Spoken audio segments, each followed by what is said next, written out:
Hello, for my fourth new technology, I am showing you guys Poll Everywhere. My audience would be coworkers and fellow teachers. The purpose would be to gather and assess data quickly.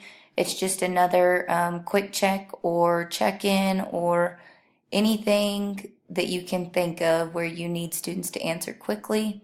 It's kind of a fun thing that the students can use rather than constantly just writing their answers down on paper. So the standards that this touches on are ISTA for coaches. 1A, contribute to the development, communication, and implementation of a shared vision for the comprehensive use of technology. And ISTA for coaches. 2H, coach teachers in and model effective use of technology, tools, and resources to systematically collect and analyze student achievement data.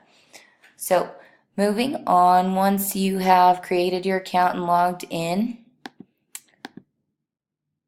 you can go to My Polls. These are some polls that I've already created, and I have never actually used this with my classroom. Several teachers at my school have. There's just a lot of things that I intend to use, but haven't actually got it set up and hope to use more of those this year. So these are some polls that I have already created, but we can go to create. You can create multiple choice polls. Word cloud, I haven't actually used that yet. I don't know what it is. Audience favorite, so question and answer. They could ask you a question and you could answer, rank order. So I was thinking that you could do this, especially with math, like put the fractions in order from least to greatest, or in history, put the events in the order that they occurred, or pretty much anything that you can think of. Clickable image. You could say, locate this on the map, or I was thinking that you could do something like this, like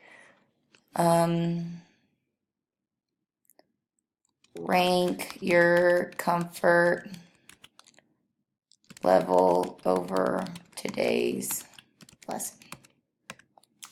And students could go through and click how they felt about it. So let's just say that we create.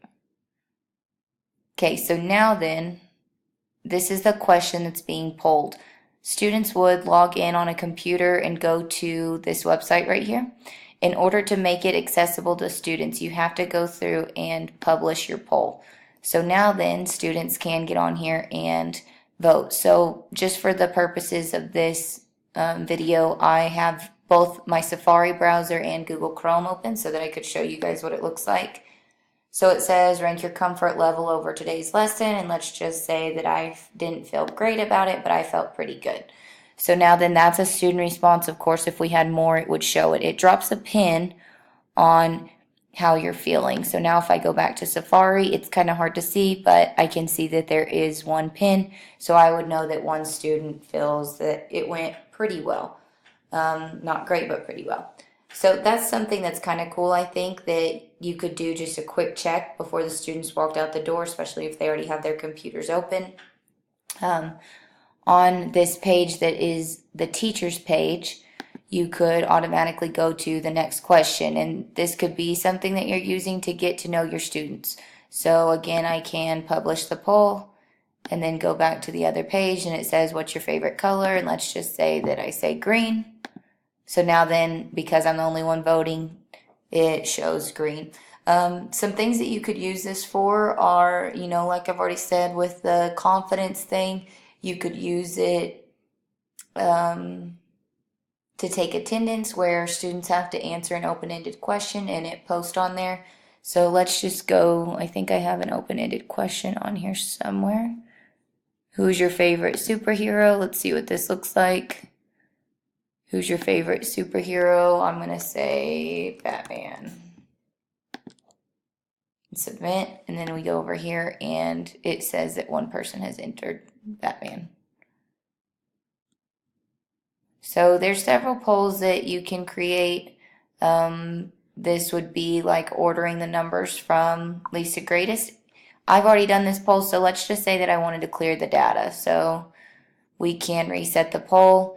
And now that I can open it back up, go to my other browser and I can say, okay, I want to put this number first, second. Okay, I think it's good, so I'm going to submit my response and go back over here, and this is how it was from least to greatest. One thing that I don't really like, of course, is whenever you're working with free things, there are some limitations. So if you wanted to get a report, you would actually have to upgrade to the teacher plan.